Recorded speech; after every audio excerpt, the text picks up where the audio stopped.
मैं हूँ one women army.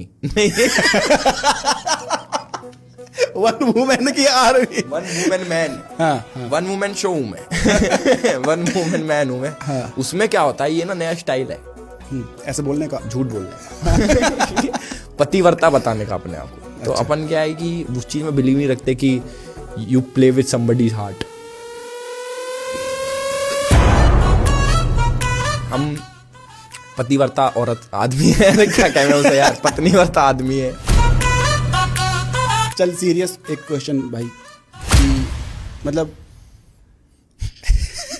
Serious बात ठीक है, है। सीरियस सीरियस है कि मतलब कि यार मतलब पूछना। ठीक है, आज तक एलविश यादव की कितनी गर्लफ्रेंड्स रही हैं? आज तक एलविस यादव की रही 0 गर्लफ्रेंड्स। मैं बताता हूँ क्यों।